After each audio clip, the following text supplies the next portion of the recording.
Welcome to Spitting the Bit with Billy and Kev. We're here to talk a little bit about Derby horses, road to the Derby. Last week we talked about the Los Alamitos Futurity, and I picked Litmus Test and I won. Yippee Skippy! He went off at like 1-2. No money to be had there. You had an interesting take, and we're going after some money on this one, a little bit of payday. And you had that interesting take of Litmus Test doesn't seem to be super competitive, likes running in the pack. Uh, but he was just so much better than the rest of the field. But I still say your observation is valid because I think he should have won going away by multiple lengths. And instead, I agree. I thought Blacksmith was making a move on him, was gaining ground. And so, anyways, I thought Litmus Test looked like a very good horse and won and improved on the last couple outings. But I um, agree. I'm just not sure he's going to be a Derby horse. You know what no, I mean? no. But Um, you have an interesting take on that, though. I don't think he's a Derby horse, but he gives validity to some Derby horses. Um, I think by him winning this race, it gives mhm. credibility to those that had beaten him previously, like beaten him pretty soundly. Uh, Yeah, Ted Naffy, not that Ted Naffy needs anymore, but had had he lost, had Litmus Test lost, it would have been like, ooh, I guess, it would have been a little bit of a knock, I think, on Ted Naffy's wins, but it gives credibility and Brandt and what Desert Gate and yeah, you were mentioning a few earlier today about that beat Litmus Test in the past. So right. the fact Litmus Test won and is doing really well in the point total, by the way, has quite a few Yeah, points towards the Derby. yeah. Um, I mean, if he can win one of the even mid-level races, he's got a legitimate shot to get in. Um, with Baffert though, he's pretty good at if he doesn't think they've got a prayer of not running him, you know, mhm. in the Derby. Why? When he most likely will have another one or two or potentially Yeah. even three sometimes. Yeah, I heard somebody say that this week after the race that Litmus Test is Baffert's best horse right now, best 2-year-old. Yeah, I was like, not a chance. There's two or three that I like off the top of my head. I like better than Litmus Test, but Yeah, I would. I mean, just maybe Brandt. he's one that's the most developed so far, but that doesn't mean much anything. Yeah. Um, Well, you Brandt, know, like I say, I, Brandt beat him at yeah, the. So I don't I know. would rent in a heartbeat as if I had to take a one of those two as a better Derby horse. I'd probably take Grant right now, Yeah, because I don't think he outclassed that field by a mile, and I had him on the top two, um, just handicapping, but that was sort of a no brainer.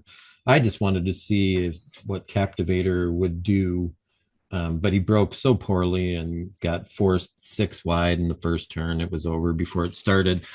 And then, that was just kind of cruised around the track, and that was about it. So we'll yeah, see. yeah. We'll see. We'll see as things. That's the Nothing against fun. the horse. I mean, he's No, got good, solid speed figures. He's ran in um, some really tough races already for a 2-year-old. So we'll see. yeah. Um, well, yeah, we'll see. Moving on to this weekend. Saturday is Yeah.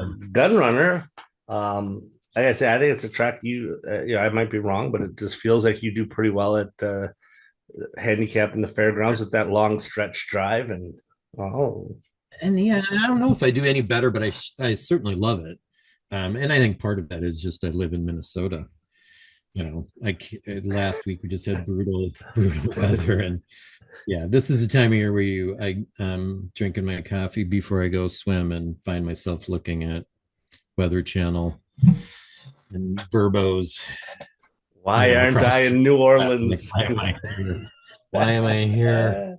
I'd be at the uh, track every day and going and getting a great meal and watching great music and just do that day in, day out would be awesome. Yeah, I love the fairgrounds. I love the whole.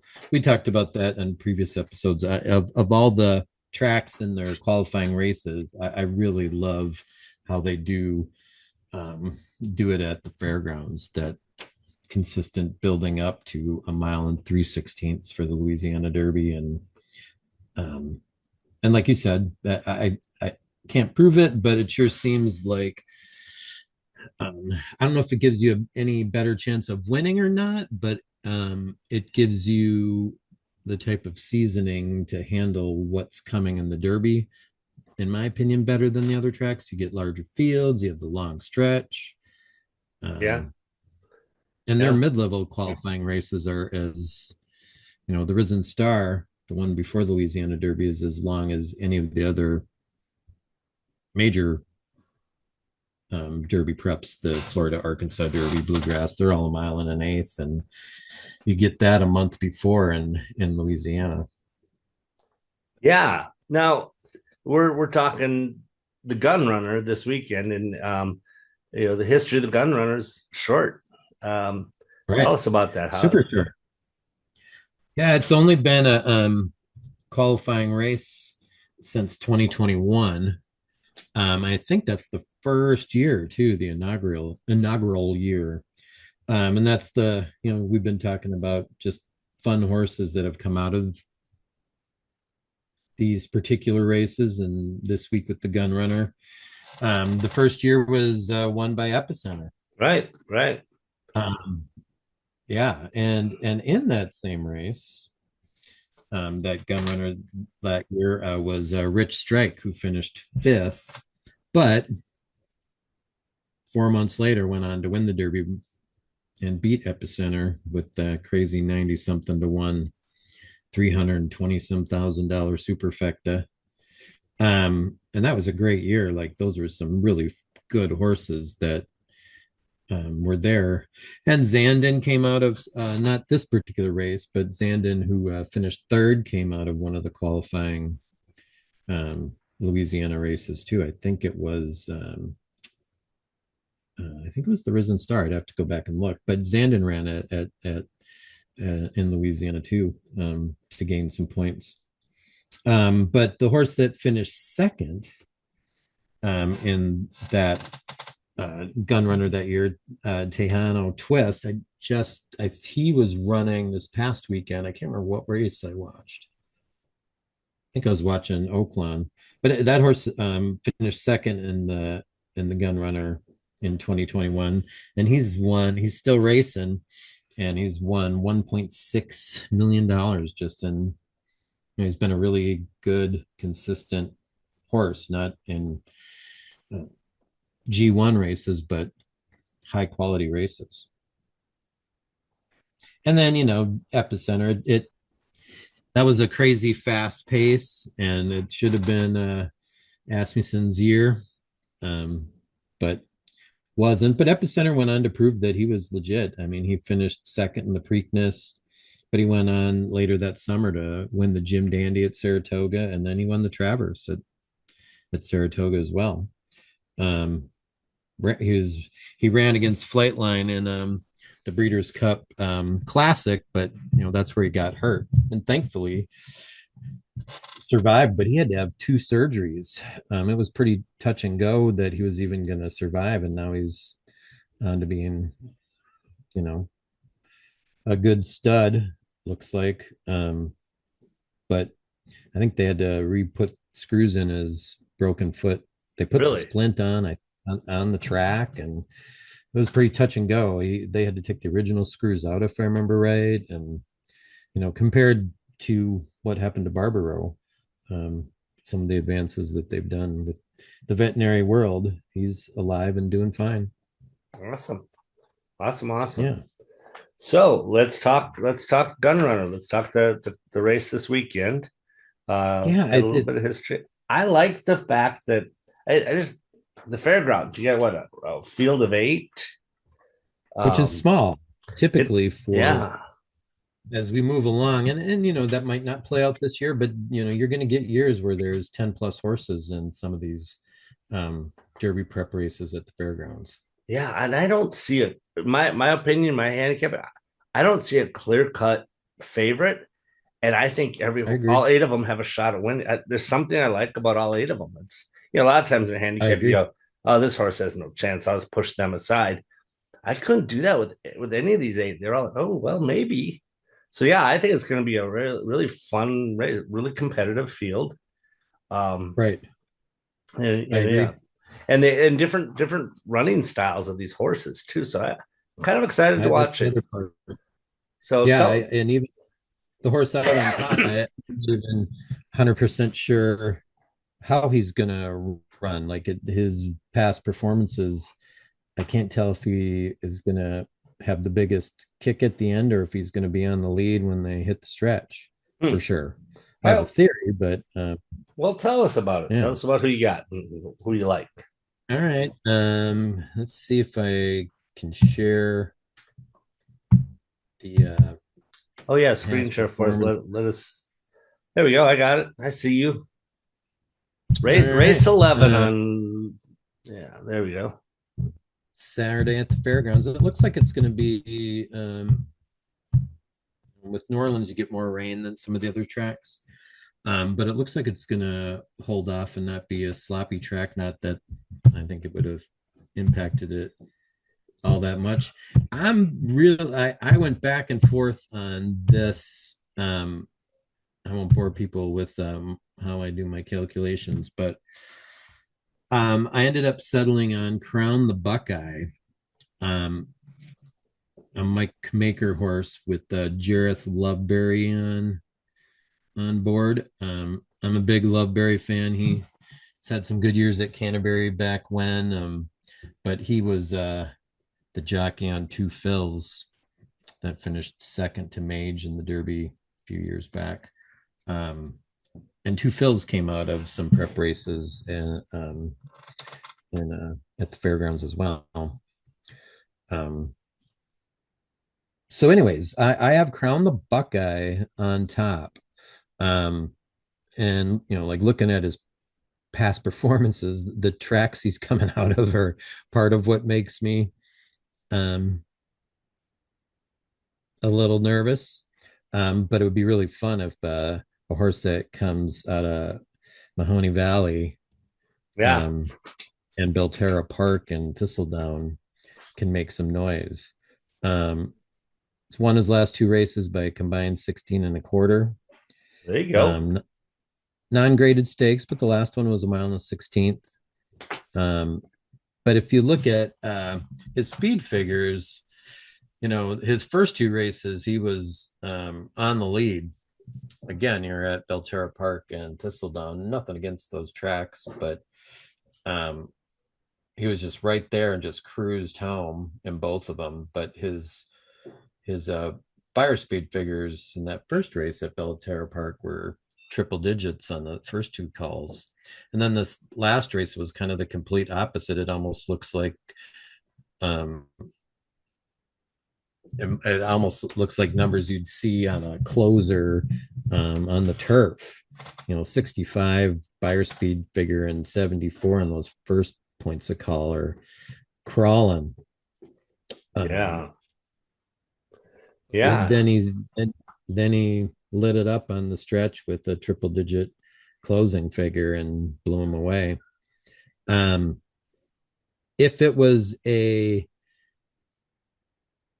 local um, Ohio, trainer that's taken a stab at the Derby, I probably wouldn't have gone with the 5, but it's a Mike Maker horse.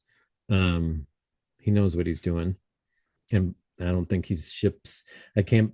I don't believe Mike Maker's going to ship a horse down to New Orleans for the gun runner from Ohio if he doesn't believe it's got a shot. So oh, I've crowned the Buckeye on top. that's a fun one. Okay, good horse though. It's Um, not like he's a super long shot. None of these horses are big long shots. So, but you'll get a yeah, little. right. Yeah, he won't be a favorite, but he'll be bet pretty heavily. It's a good horse. Yeah, and the class, the field race rating is solid Yeah, compared I to like that a some of these lot. others. So when I went back and was looking, because I had these my top two in a virtual tie, and then I saw, oh my God, he ran at Mahoney Valley. I think and Belterra Park. What? Um, so I went back and like reran my numbers and said, all right, I'm going to go with it. So yeah, I have him on top. I have the horse that I was going back and forth because I have them just um, an eyelash separate, but I'm going to go with who I have on top. My number two is Mr. Punch. Brad Cox horse with Sayas aboard. Um, he won his last race and did it convincingly. His first race, he debuted on the turf and did nothing. But he last month ran at Churchill Downs in a maiden claimer, but $100,000 maiden claimer. And he won pretty convincingly. I have him as my number two. And then I have a couple Kenny McPeak horses underneath that. Um, his very connected horse. He was Mhm. ran in the Kentucky Jockey Club last month. Finished fourth, um, and he finished third in the Street Sense. Big closer, So good yeah, closer. exactly. Right. He doesn't have a lot of early speed. He'll make one run. So we'll see. Um, but it's not going to stun me if he gets in there. And I have another Kenny McPeak horse that's in my top four, um, to Liberty National, with Brian Hernandez, the combo of Mystic Dan's run to the Derby. Um, Hernandez got hurt earlier, but he's back riding again. Um, and push come to shove, I would pick this horse actually over very connected. I think this horse has a much better chance to make some noise. So yeah, I'm going with Crown the Buckeye on top. How about you? I'm going with Kenny McPeak. I'm going with Liberty National. I All agree. right. I like Liberty National a lot. Has that tactical speed and stamina. Has already proven himself at a mile and a 16th. Um, Yep. I like Hernandez riding. Um, you know, and again, though, I don't think he's dependent on either a fast paced slope. I think he can. This horse is pretty versatile and can adapt to things pretty well. And then the second horse I like is the number three, uh, Arabia Wild. I think Arabia Wild again has already won at the fairgrounds in a Which row. number do you got? I'm sorry, number six. Number six. Right. Okay. Okay. Yeah, Yeah, I was going to say. Arabia Wild, I don't number know. six. Already Yeah, won I at the like that horse. fairgrounds. Yeah. Gun runner pedigree. Gotta like that. Yeah. Right. Cox, I think, you gotta always, give the respect to Cox horses and he doesn't need the lead. I mean, he'll be pushing it, but he doesn't have to have it to win. And then my number three horse is Crown the Buckeye. Who you Yeah. have on top. So your third horse is my first horse, and my third horse is your first horse. So Right. And I, what I speculate, and again, I could be wrong, but speculating I, on a hypothesis, are you? I think that that pace of that last Mahoney Valley race for Crown the Buckeye was just crawling. Um, Look that way, yeah. because yeah, I think he's going to be the horse that's on the lead. I I I think I'm going to be surprised if he's not when they go into the far turn. Um, and he's got plenty. His last race, he has plenty in the tank. So I'm going to be very curious to see how this race plays out because um, there's not a lot of definitive info. Some of these horses really crushed the fields they faced in their last race. So we'll see how they handle each other, really. Yeah, my notes. I have Crown the Buckeye front runner. Yeah, Yeah, I with agree. yeah. So I wouldn't be surprised if he goes to the front, dictates the Yeah, pace. I think he's got the most, at least so far to me, it looks like he has the best tactical speed of the bunch, or has shown the best tactical speed. Some of these may be hiding it, but we'll see how it goes. Yeah, yeah. Well, again, going to be a great race. Great race Yeah, I'm to looking for bet it. because Yeah, I may throw a lot of money at this because I like a lot of different combinations, a lot of different horses, and you won't get. I don't think you're going to get bad odds on. Right now, I think the morning line favorite is Liberty National, and seven, yeah, 7-2, I think, right? yeah. And so I think you're going to get good odds on whoever you like. So you get to, the odds aren't going to dictate who I bet on or don't bet on. I So agree. And I think, you know, because you can make a case for a lot of these horses, and you have some, you've got Cox with two and McPeak with two and Makers in the race. Asmussen's in the race. Like I agree. I don't. It's not going to be like Los Al Futurity last week. Where you get the common person just saying, "I'm going with the famous trainer." There's the money should be spread around, much like the morning line looks to me, yeah, which is nice. and rightfully so because again, eight good horses who all belong running here. So all I agree. right. Should So be fun. should be a fun one, and we got a couple other races happening this weekend that we're going to handicap and put on another podcast. So make sure you guys check us out on those as well. And if you could do us a favor and subscribe to our channel, that would be even better. So like and subscribe. So thank you, folks. Kev, we'll Thank you. get to it again. Go win some money. Let's go win some money.